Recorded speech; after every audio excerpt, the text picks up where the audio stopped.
Você citou desfavelização, né? Eu acho que eu vou um pouco pela segurança pública agora, até porque é um tema que o brasileiro, acho que é um dos mais caros, se não o mais caro hoje para o brasileiro, acho que é economia e segurança pública.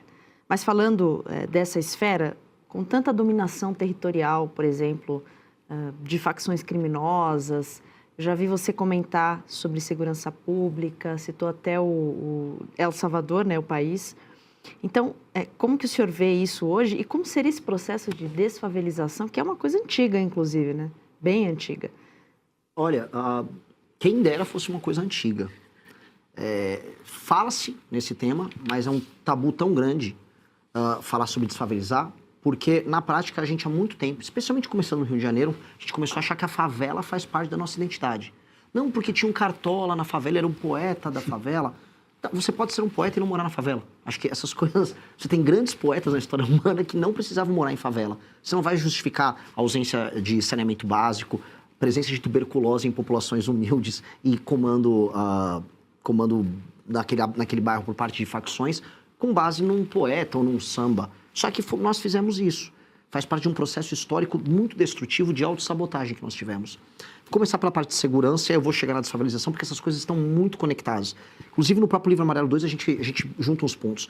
A favelização, ela acontece no Brasil, ela acelera muito nos anos 60, 70, 80 e 90, que é quando a gente tem um boom demográfico, e é quando, no meio do regime militar, você tem a crise do petróleo, e aí toda aquela formação de capital bruto, ela se interrompe. O Brasil acaba caindo no lance da dívida externa, começa a parar aqueles mega investimentos, e aí a gente começa a sentir como o aumento da nossa infraestrutura diminui e o investimento urbano nas periferias, em casas e prédios, simplesmente não acontece. Então você tem um boom de pessoas nascendo, boom de pessoas migrando para as cidades, incapacidade do Estado em responder isso, e aí você tem a destruição das grandes cidades que passam a ficar altamente favelizadas. São Paulo, Belo Horizonte, Rio de Janeiro, todas as grandes capitais do Nordeste.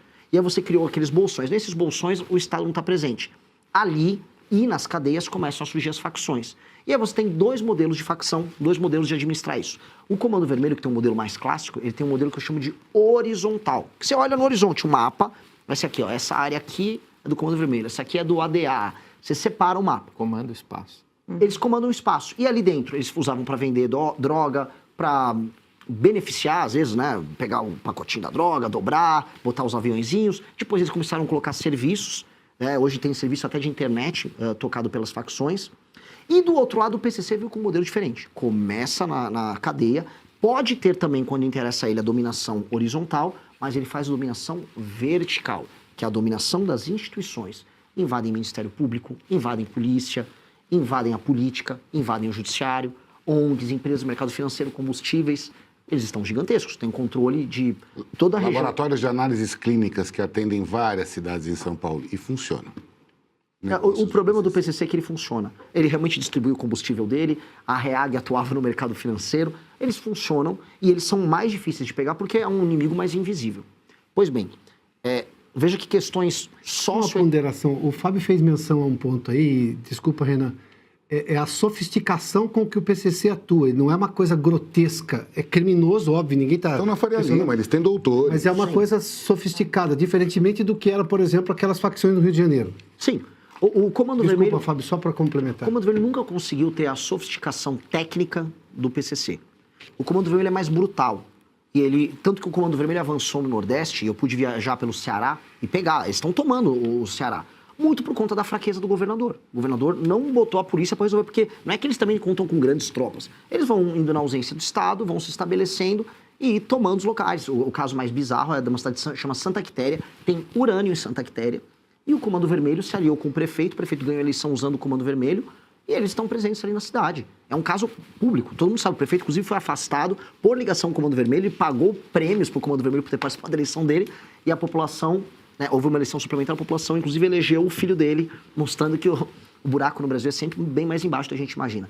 Então, o Comando Vermelho é mais brutal, ele é mais claro, você consegue entender e ver isso, e o PCC é mais sofisticado e fatura mais. O PCC tem um controle hoje da fronteira do Mato Grosso do Sul, e o PCC tem a rota caipira para trazer essa droga até o Porto de Santos. E lá no Porto de Santos, no redor, na Baixada Santista, eles têm um controle territorial, que é onde eles processam a droga. Tem empresas de containers que eles recebem, conseguem muquear por exemplo, cocaína junto com outros produtos que têm uma densidade similar, colocam dentro dos navios e aí eles vão exportando para a Europa numa operação que é bilionária.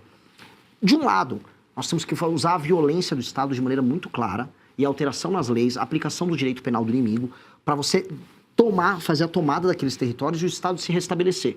Esses territórios que em grande parte são favelas. Que não só, mas quase, assim, nem toda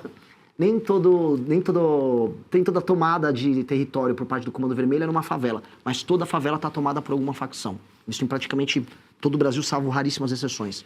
E o Estado atua ali, e do outro lado, para enfrentar o PCC, aí a tal da inteligência. Eu sempre desconfio quando vem uma Tabata Amaral, olha, precisa muito de inteligência. Porque você fala inteligência, mas não fala em aumento de pena. Você precisa das duas coisas. A gente precisa de inteligência, a gente precisa de COAF, a gente precisa de Polícia Federal, para desbaratinar o PCC, acabar com o faturamento multibilionário que eles têm no Porto Santos, e aí você vai destruindo a máquina de negócio. E do outro lado, reocupar territorialmente. E aí, se nós fizermos isso com alterações nas leis penais, nas leis de execução penal, com a qualificação de membros de facções como o inimigo, com um direito muito veloz. Quando a gente fala, quem quer chamar o cara de inimigo? Todo cara que é membro de uma facção, o sujeito ele não tem mais presunção de inocência, ele tem presunção de culpa. Se você é listado, você é um membro do Comando Vermelho, você está lá ostentando um fuzil, um policial te pegou, você vai preso na hora. Inafiançável, você não tem progressão de pena, você não tem esses recursos. Isso é tratá-lo como um inimigo do Estado, porque ele se coloca como inimigo do Estado. Feito isso, nós podemos aí sim tratar do tema que para mim é apaixonante, que é como recuperar as nossas cidades. As cidades do Brasil são feias. Todo mundo sabe que morar numa metrópole no Brasil é uma experiência muito ruim. A gente fica com aquela loucura, não, o Rio é lindo. O Rio é lindo numa faixa, o Rio está todo favelizado, o Rio está todo destruído. As capitais do Nordeste estão todas favelizadas. São Paulo, o entorno da cidade inteira é favelizado. Aquelas pessoas vivem mal, não tem saneamento básico. E recuperar o espaço urbano, recuperar a paisagem é recuperar a dignidade institucional do Brasil. E aí a gente pode falar que nós somos sérios. A China não se deixou favelizar. A Singapura era favelizado e desfavelizou. Nós não podemos permitir que a favela seja parte da nossa alma. Que a nossa produção cultural tenha que vir da favela. As meninas na favela, a taxa de gravidez na adolescência é muito maior. Casamentos destruídos ou mães solteiras sem a presença paterna, muito maior. Índices de desempenho escolar dos alunos em regiões em que há favela são piores. Presença do crime, maior. Está na hora da gente falar, a favela é uma desgraça, a favela precisa ser transformada em bairro, aquelas pessoas precisam ganhar dignidade e aquele modo de se viver precisa ser alterado, para a gente tratar eles como cidadãos. Hoje, a pessoa que mora numa favela, no fundo é como se fosse um estrangeiro no Brasil, vivendo no Comando Vermelho estão, no do TCP estão, no PCC estão. A gente tenta tornar essas pessoas brasileiras. Só que aí, sem me estender, mas que é um assunto para mim apaixonante, aí tem que ter espaço fiscal. Estamos falando aí de pelo menos 900 bilhões em investimentos. Só espaço fiscal ou também desobediência civil de quem está no comando? Porque, vamos lá, vou dar dois exemplos muito rápidos e são reais da realidade brasileira. Às vezes você tinha uma medida do executivo para resolver um problema de uma favela. A favela estava na beira de uma estrada, ou seja, corria-se risco, ou estava na beira de um manancial, que era problemático para quem morava lá e para quem não morava lá. Bom, vinha o Ministério Público e dizia o seguinte, não, ele não pode ser retirado daí. Vou tentar levar algum serviço básico, seja algum saneamento. Não pode, porque essa é uma área de manancial, não deveria ninguém estar morando aí. Não acontecia absolutamente nada. Não, acontecia assim, aumentava-se a favela. Se eu, por exemplo, pego uma pessoa que roubou hoje, que tem um problema, vai cair na tal da audiência de custódia, que esse é o entendimento do Supremo. Você acabou de dizer, poxa, se roubou, ele tem presunção de culpa, se ele está exibindo... Não, mas é crime menor, enfim, vem uma discussão. Quem decide soltar é a justiça, mas quem tem quem tem a pessoa presa é a polícia. Se o senhor fosse o presidente do país, se tivesse, por exemplo, um preso na Polícia Federal, obviamente, não na Polícia Estadual, o senhor diria ao Supremo, não vai ficar preso porque não tem nada aqui de presunção de inocência, presunção de culpa. Aí é desobediência civil. O senhor está disposto a enfrentar o Supremo Tribunal Federal ou qualquer instância judicial porque vai contra um programa que, teoricamente, foi aprovado nas urnas? Sim. Sim, nós precisamos fazer isso. Essa aqui é uma resposta essencial, inclusive para um público que é muito... O público do Oeste, esse tema é muito caro para eles. Um dos meus heróis é o Ayrton Senna. Ayrton Senna, ele tinha uma seguinte prática como piloto. Ele se colocava numa posição, durante uma ultrapassagem de um adversário sobre ele, em que o adversário tinha que ou recuar ou bater no carro dele. Ou seja, ele se colocava numa posição de poder. Ele não estava infringindo as regras, ele estava numa posição de poder. Ou os dois se chocam, ou ele recua. Com um Supremo hoje que está fora da caixa, a postura do presidente da República tem que ser essa. Eu vou entrar com... Vou dar um exemplo. Vou fazer o Estatuto da Desfavelização, regulamentando. Ninguém pode invadir. A pessoa participou de uma invasão de uma área pública ou privada para montar uma favela, ela tem que ser presa, na hora. Porque existem movimentos de moradia que ganham dinheiro fazendo isso. Invasão de mananciais. Eu sou de Interlagos. Aquela região foi destruída. Sim. Destruída pelo Tato, é a tal da Tatolândia. E hoje a região pertence ao PCC. A gente sabe como funciona isso. E sim, o Judiciário, o Ministério Público, ONGs, eles criaram toda uma indústria da leniência. Mas vamos chegar aqui no STF. Passa o Instituto da Desfavelização e muda as leis penais. Vou fazer uma operação. A lei a lei é enviada pelo Executivo, passa na Câmara, passa no Senado, é promulgada. Vou executá-la. Aí vem a Marina Silva com, sei lá, rede de sustentabilidade, entra no STF e vem um despacho. Decisão injusta e ilegal não se cumpre. Não se cumpre. E essa é a posição que eu falo inspirada no Ayrton Senna. Ele vai querer chocar, então eles que venham se chocar conosco. Eu estou no estrito cumprimento da lei, no estrito dever que um presidente da República tem de entregar lei e ordem para o povo brasileiro. Se eles quiserem se chocar, que se choquem. E aí, quem pode mais chora menos. Em bom português, Piotr.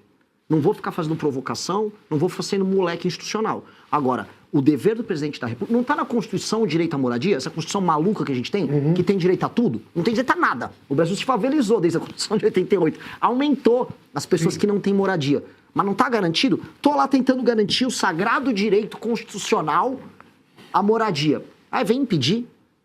Aí você desculpa. Aí eles estão no descumprimento. Quando você fala do modelo do Bukele, o modelo do Bukele tem um enfrentamento institucional, aliás, uma ruptura institucional imensa. E eu nem estou dizendo que sou contrário a isso, muito pelo contrário, os resultados estão ali.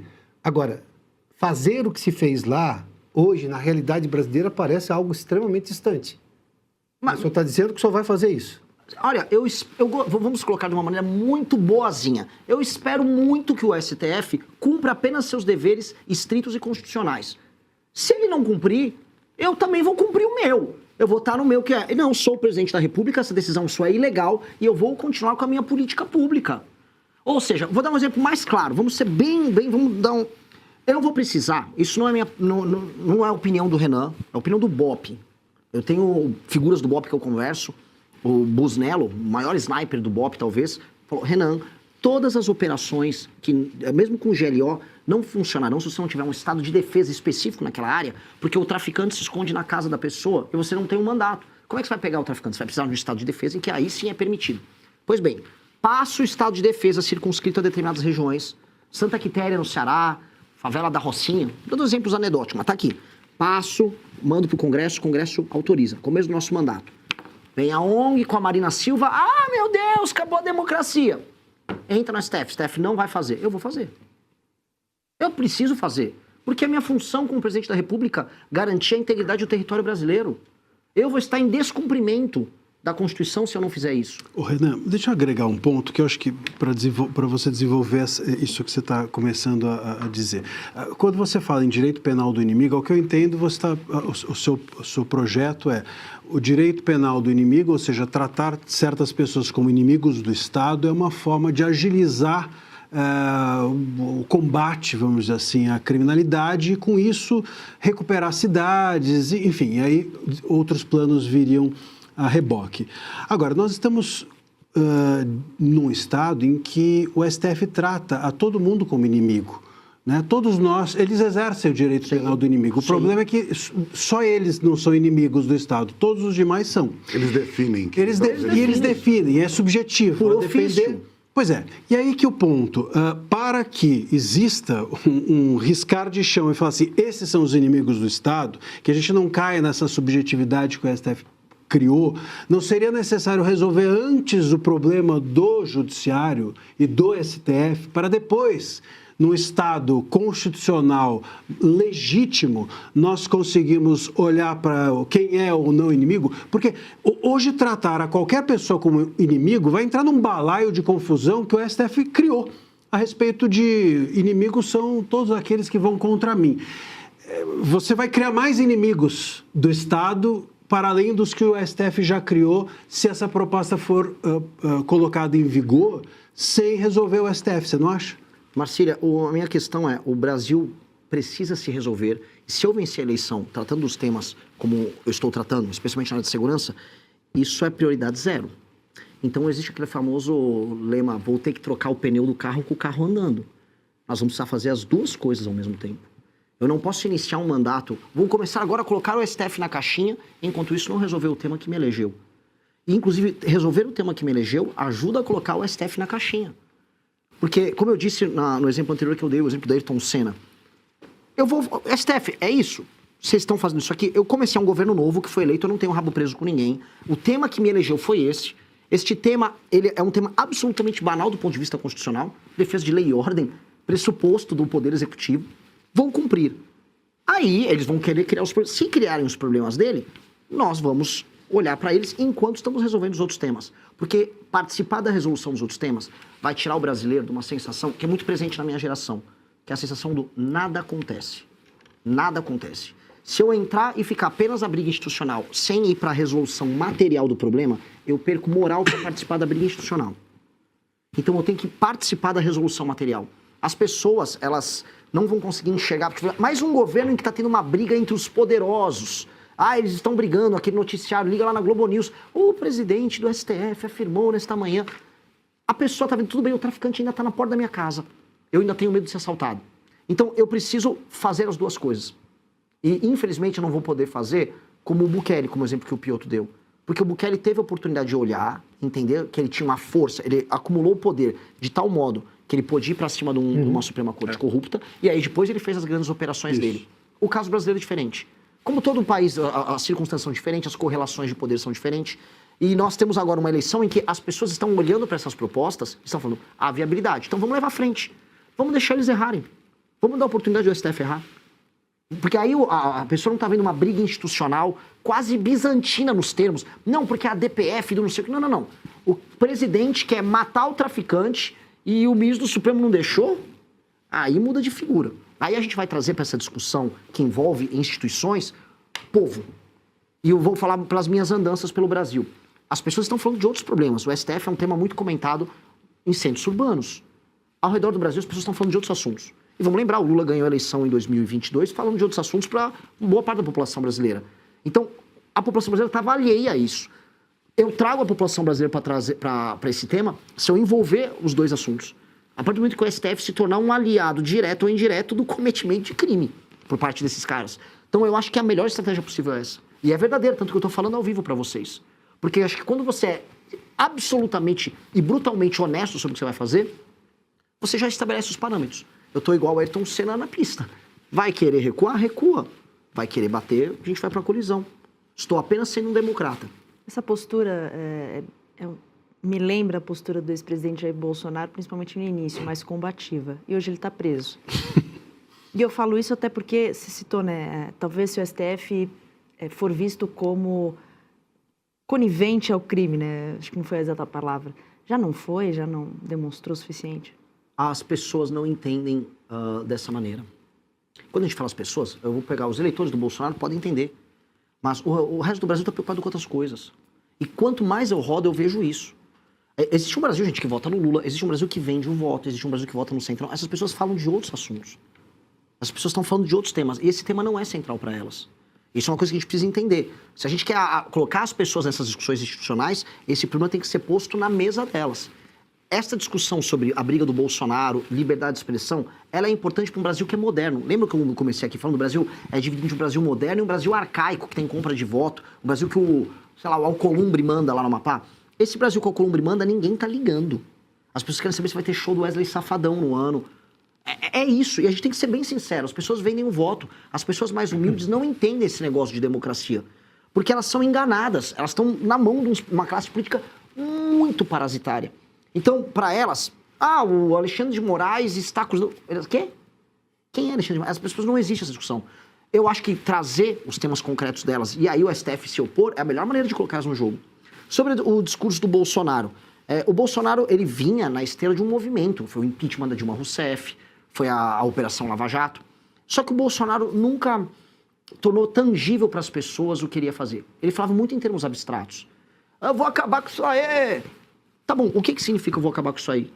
Quais eram as políticas para ele andar com ou acabar com isso aí? Acho que a gente tem que ser mais tangível, a gente tem que botar na mesa o que a gente pretende Mas fazer. o que acaba